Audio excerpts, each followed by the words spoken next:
there's something happening to spiritually awakened people that nobody wants to talk about. They're struggling more than ever in our material world, not because they're weak or confused, but because something fundamental has shifted in their consciousness that makes normal life feel impossible.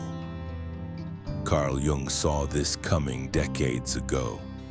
He witnessed thousands of patients who touched something deeper, something real, only to find themselves completely unable to function in the very world they once navigated effortlessly. These weren't broken people, they were awakened people trying to live in a sleeping world. After decades of studying the human psyche, diving into the deepest layers of consciousness, and confronting his own spiritual transformation, Jung arrived at a terrifying conclusion.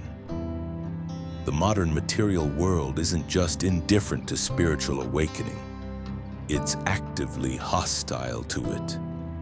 And those who dare to wake up find themselves caught in a battle they never signed up for. Today I'm going to reveal Jung's warning about what happens when spiritually conscious people try to survive in a materialistic society. Why awakening often leads to isolation, depression, and a complete loss of motivation.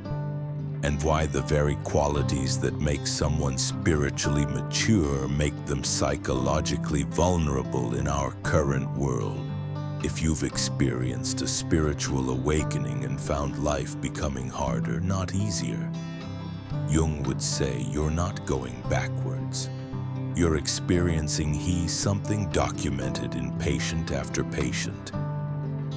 The collision between expanded consciousness and contracted culture. Here's what Jung discovered that explains everything. Spiritual awakening doesn't make you better at playing the material game. It makes you incapable of playing it at all. Jung observed that when someone experiences genuine spiritual awakening, their entire value system undergoes a complete reconstruction. What once motivated them, excited them, gave their life meaning, suddenly feels hollow and artificial. This isn't temporary confusion, it's permanent transformation. Before awakening, you could care about career advancement, social status, material possessions, external validation. These things felt real and important because your consciousness was operating at a level where they actually were real and important. But awakening shifts your consciousness to a frequency where these pursuits become transparently meaningless. Jung documented this pattern repeatedly. A successful businessman would have a profound spiritual experience and suddenly find himself unable to care about profit margins. A socialite would touch deeper truth and discover she could no longer engage in superficial conversations.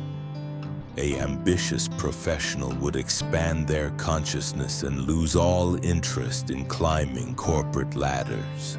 This isn't laziness or depression, though it often gets misdiagnosed as both. It's what Jung called a fundamental shift in the organizing principle of the psyche. The ego, which previously ran the show with its material concerns and social ambitions, gets dethroned. And what replaces it operates by completely different rules. The problem is that our entire society is built around ego-driven materialism. Every institution, every social interaction, every measurement of success assumes that people are motivated by external rewards, status, accumulation, and approval. When your consciousness evolves beyond these motivations, you become fundamentally incompatible with the system. Jung saw this as one of the greatest spiritual crises of the modern world.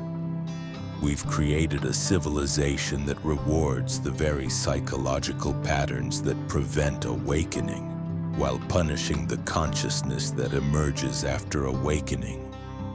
It's like designing a world for caterpillars and then wondering why butterflies can't survive in it. But the struggle goes even deeper than incompatible values. Jung discovered that spiritually awakened people often experience what he called the nigredo, the blackening phase of psychological transformation. This is the period between the death of the old self and the birth of the new self, and it's absolutely brutal. During nigredo, everything that once gave life structure and meaning dissolves. Your old identity crumbles.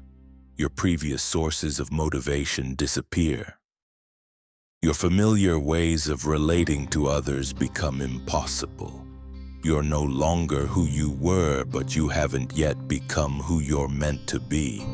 Jung watched this happen to patient after patient. They'd describe feeling like they were living in a void, completely disconnected from everything that once mattered. They'd lost their ability to care about things that everyone else found important. They felt like aliens trying to pretend they were human. The tragedy is that our materialistic culture has no framework for understanding this process. When someone enters nigredo, society doesn't see spiritual transformation and progress. It sees mental illness, failure, or weakness. The very experience that indicates the deepest kind of growth path gets sologized and medicated. Jung warned that this misunderstanding creates a double trauma for awakening individuals. First, they're already struggling with the natural difficulty of psychological transformation. Second, they're being told by everyone around them that their experience is wrong, unhealthy, or something to be fixed. This is why so many spiritually awakened people end up isolated and depressed. They're not just dealing with the challenge of consciousness expansion. They're dealing with a world that fundamentally understands what ally cannot. The even isolation becomes intense when you realize that awake more, their authenticity mandatory. Jung observed that spiritually conscious people lose their ability to be fake, to perform personas that don't match their inner reality. This sounds liberating, and eventually it is, but initially it's devastating. Before awakening, you could adapt to social situations, play the roles people expected, say what others wanted to hear. These were survival skills that kept you connected to others and functioning in society. But awakening burns away this capacity for inauthenticity. You simply cannot pretend anymore. The problem is that most social interactions in materialistic culture require some level of performance.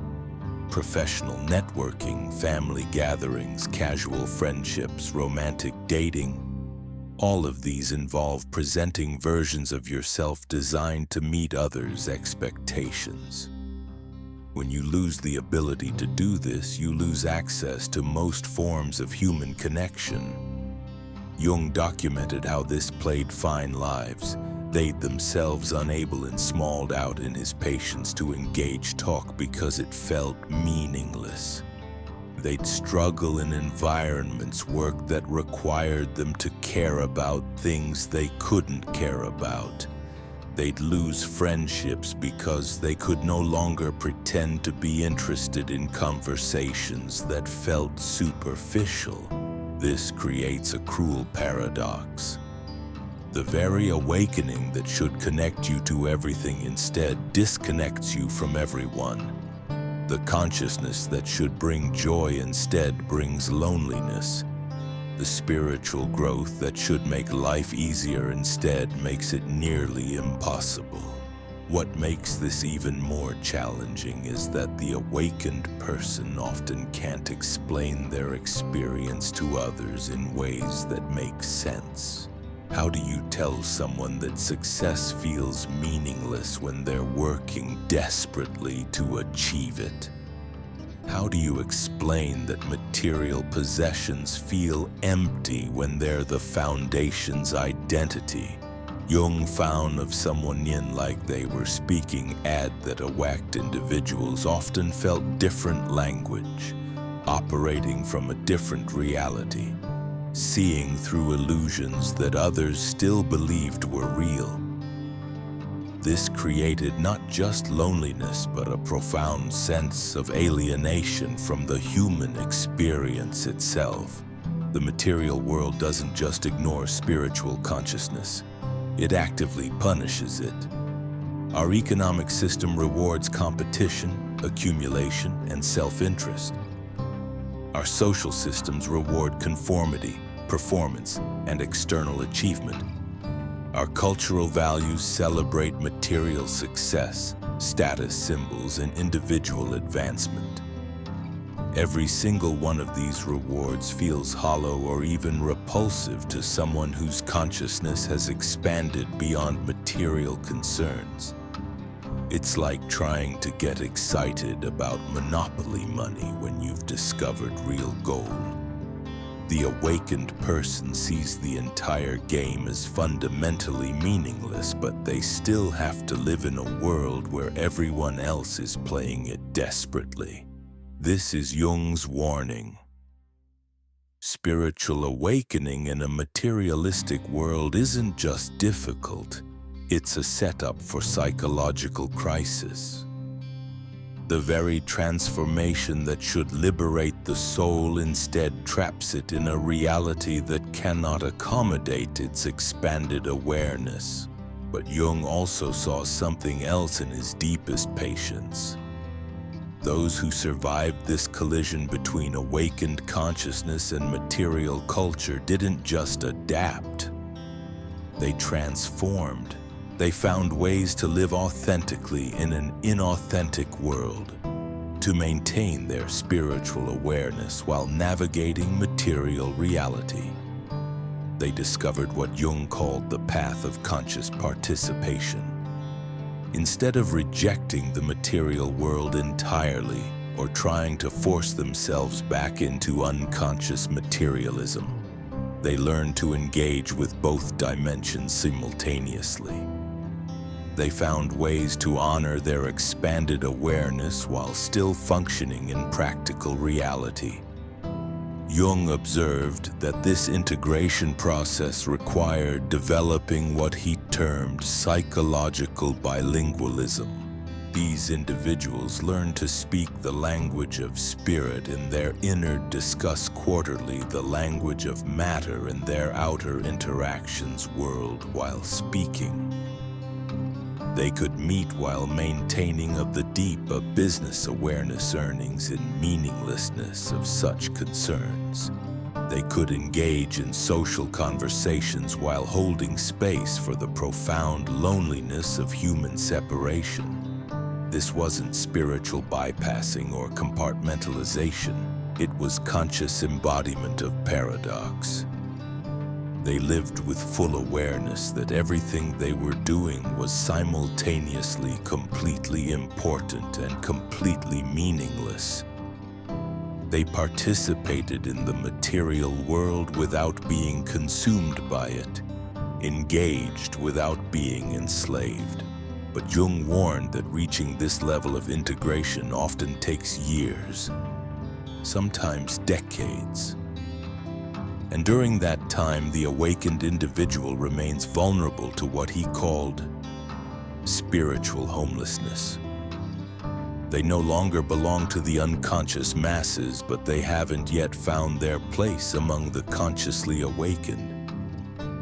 This homelessness manifests in countless ways. Career choices become impossible because no job feels authentic. Relationships struggle because intimacy requires a depth most people can't access, feels creamed consciousness, haves meaning over trivial because the awak.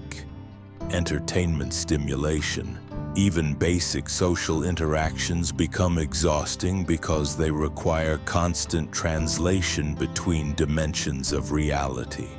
Jung documented how this spiritual homelessness often triggered what appeared to be depression, but was actually what he called sacred melancholy. This wasn't clinical depression born from chemical imbalance or psychological trauma. It was existential grief for a world that could have been beautiful but chose remain to asleep. The awakened person grieves not just for their own isolation, but for humanity's collective unconsciousness. They see the potential for joy, connection, and meaning that remains unrealized because everyone is trapped in material pursuits that can never satisfy the soul.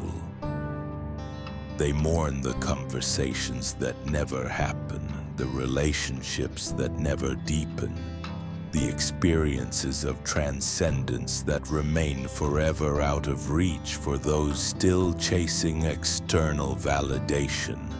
This grief becomes particularly intense when the awakened individual realizes they cannot wake others up.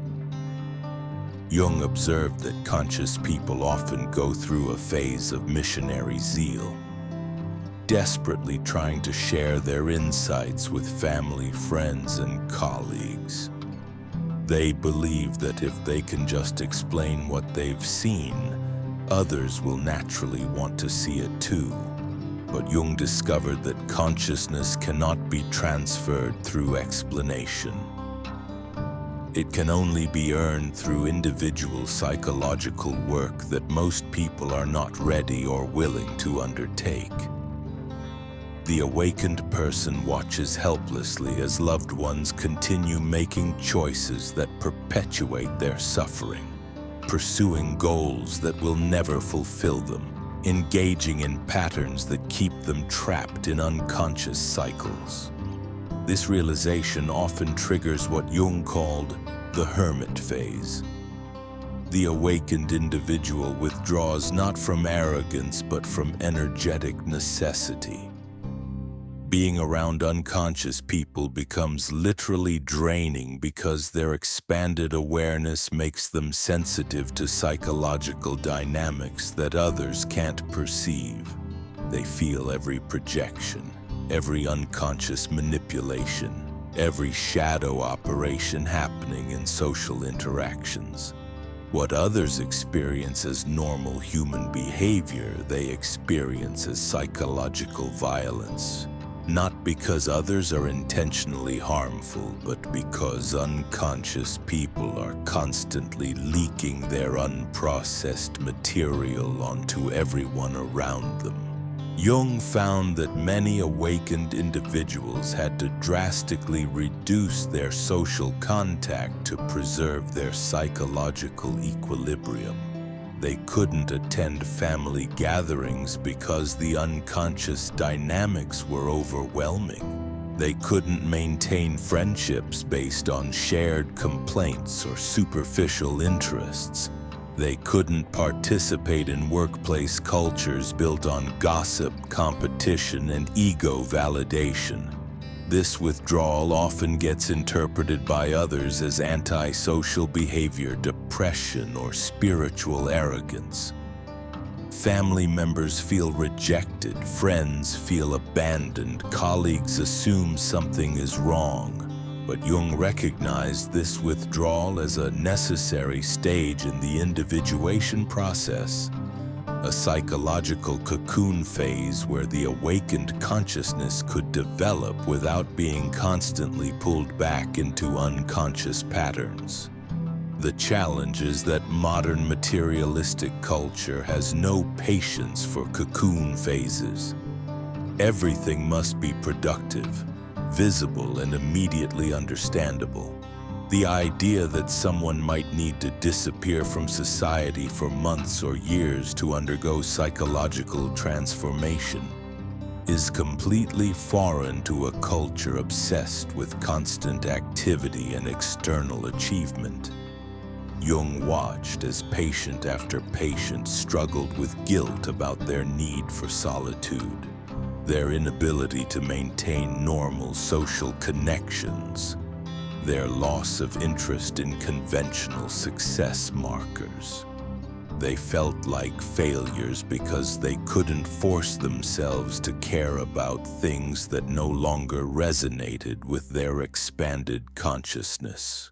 But Jung helped them understand that this apparent failure was actually profound success. They had outgrown their psychological containers and needed time to develop new ones large enough to hold their expanded awareness. The withdrawal wasn't regression. It was preparation for a more authentic way of engaging with the world. During this hermit phase, Jung observed that awakened individuals often experienced what he called the dark night of the soul on steroids. All the normal ways of finding meaning, purpose, and identity had dissolved, but the new ways hadn't yet crystallized. They existed in a liminal space between worlds, no longer asleep but not yet fully awake to their new reality. This phase tested everything they thought they knew about themselves. Without external validation, career achievement, or social connection to define them, who were they really? Without the familiar motivations of material success, status, or approval, what actually mattered to them? Without the comfortable illusions of unconscious living, what was actually true? Jung found that those who survived this dark night emerged with something unprecedented in human experience. They had discovered their authentic self, not as a concept or spiritual idea, but as a lived reality. They knew who they were beyond all social roles, personal histories, and cultural conditioning.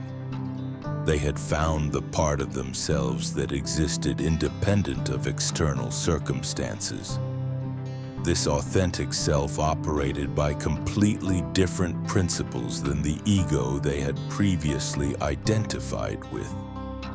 It wasn't motivated by fear, greed, or insecurity. It didn't need approval, status, or material possessions to feel complete. It existed in a state of inherent wholeness that didn't depend on anything external for validation. Here's where. But Jung's warning becomes most urgent.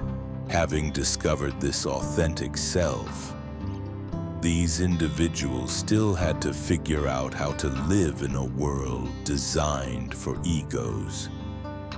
They had to find ways to honor their inner truth while navigating outer systems that not only didn't support that truth but actively opposed it. This is where the real work begins. Not the initial awakening, which is often spontaneous, but the daily practice of conscious living in an unconscious world. Jung called this the hero's return, the phase where the awakened individual must figure out how to bring their gifts back to a society that doesn't understand them. The integration challenge becomes even more complex when awakened individuals realize they can't simply opt out of material reality entirely. Jung discovered that complete withdrawal from the world often led to what he called spiritual inflation, where people became so identified with their expanded consciousness that they lost touch with basic human needs and practical responsibilities. These individuals would sometimes develop a superiority complex, viewing themselves as enlightened beings surrounded by sleeping masses. They'd reject anything connected to material concerns as beneath their spiritual status. Jung saw this as another form of psychological imbalance, just as problematic as unconscious materialism. He observed that true integration required what he termed conscious participation in the material world. This meant engaging with practical reality not because you believed it was ultimately meaningful, but because you recognized your responsibility as an incarnated being. You paid your bills not because money mattered spiritually, but because honoring agreements was part of living with integrity. This conscious participation created its own unique form of suffering. Every day required the awakened person to engage with systems and structures that felt fundamentally misaligned with their inner knowing. They had to work jobs that often seemed pointless, participate in social customs that felt empty, and navigate bureaucracies that operated on principles they found spiritually bankrupt. Jung found that this daily friction between inner truth and outer necessity created what he called existential exhaustion. It wasn't physical tiredness, but soul weariness from constantly translating between two incompatible realities. Every interaction required enormous energy to maintain authenticity while meeting social expectations. The awakened person might sit in a business meeting discussing quarterly projections, while simultaneously awareness holding that the entire enterprise was ultimately meaningless from a cosmic perspective.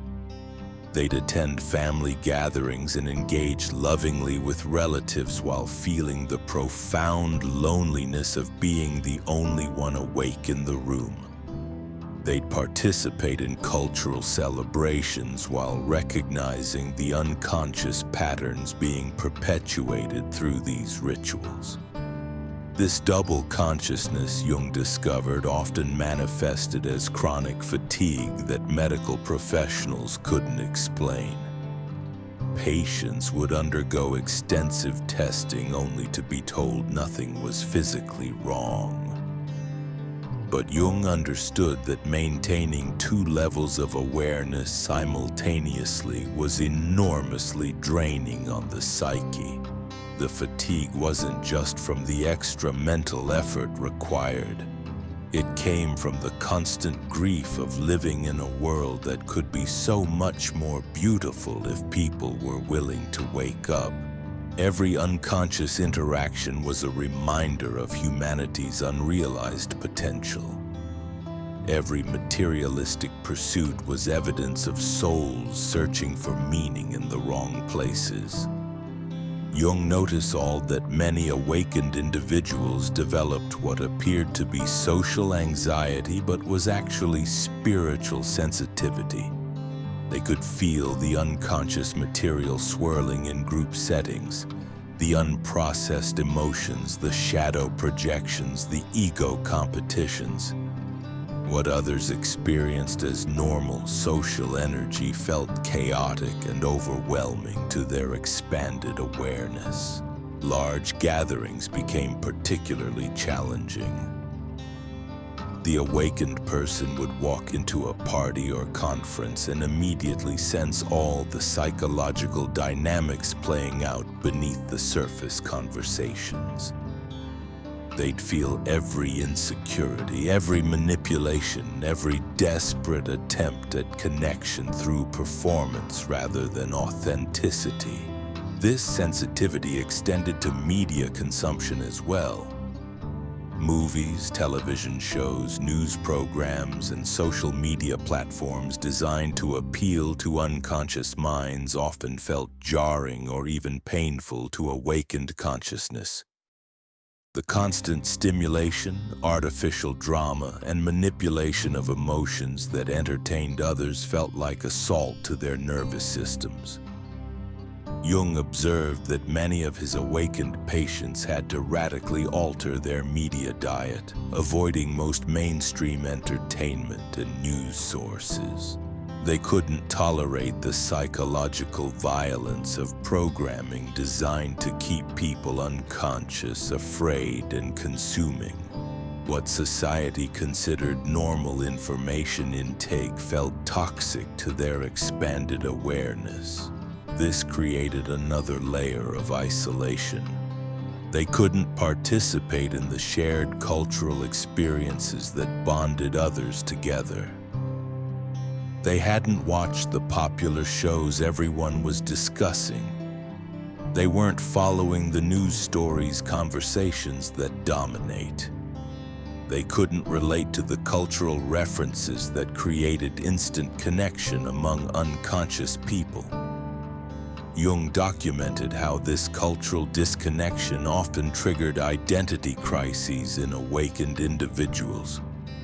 If they weren't part of mainstream culture, who were they? If they couldn't relate to normal human interests and concerns, were they still human? If they found most social interactions meaningless, did that make them antisocial? These questions became particularly acute for awakened people trying to maintain intimate relationships. How do you stay married to someone who's still unconscious? How do you parent children in a way that honors their awakening potential while preparing them to function in an unconscious world?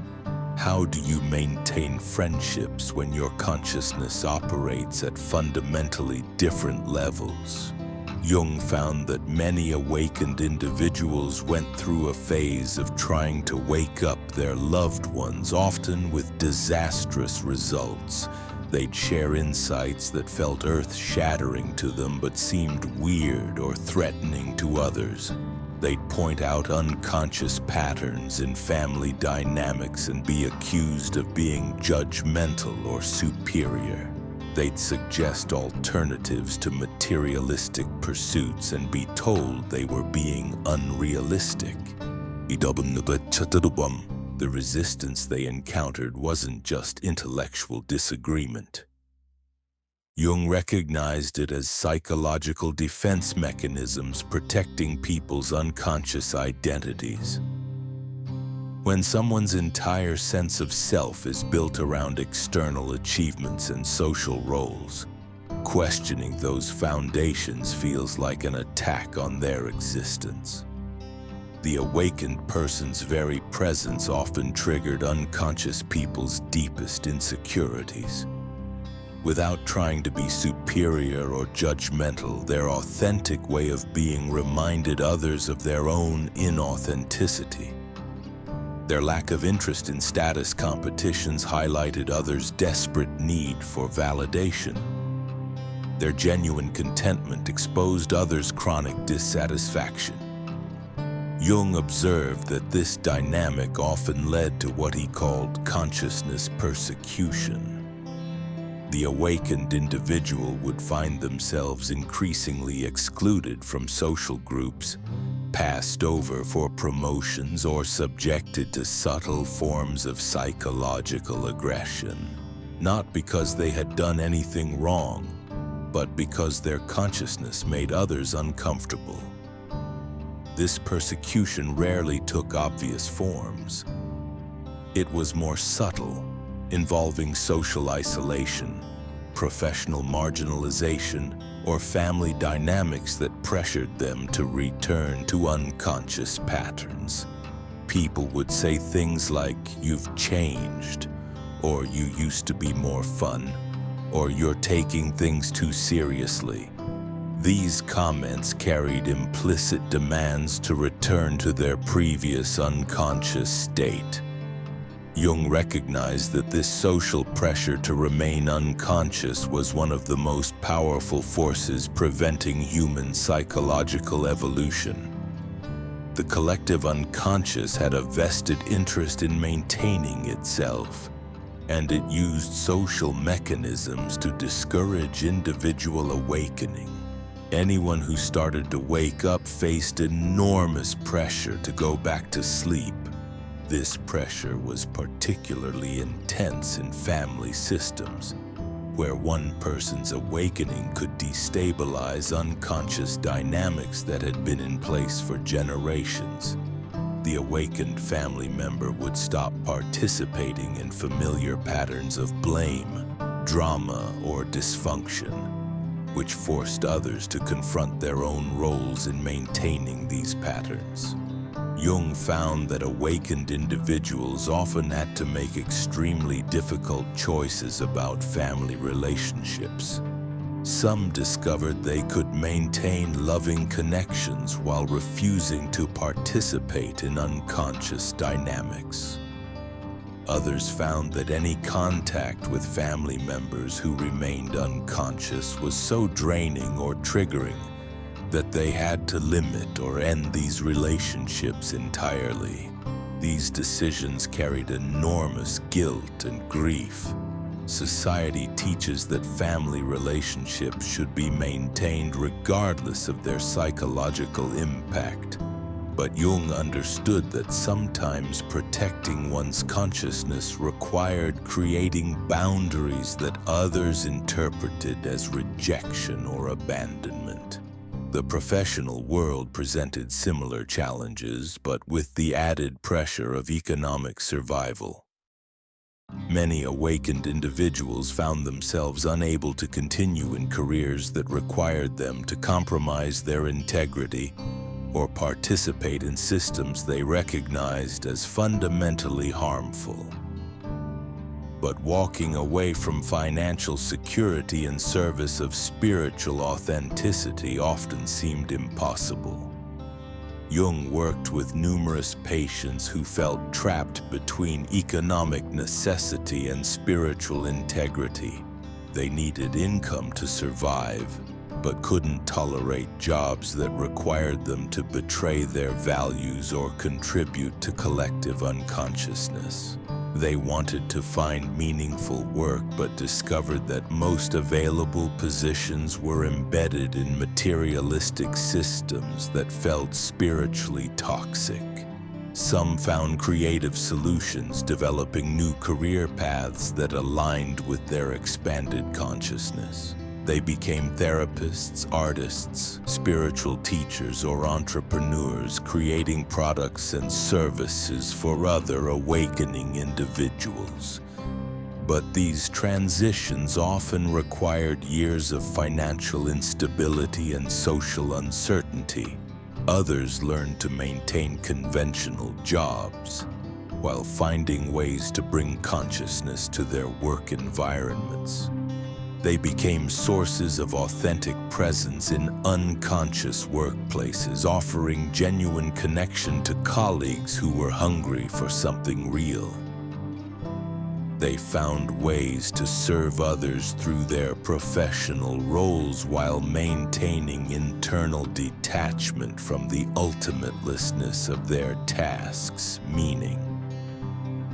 Jung's warning remains more urgent today than when he first issued it. The collision between awakened consciousness and material culture isn't just creating individual suffering.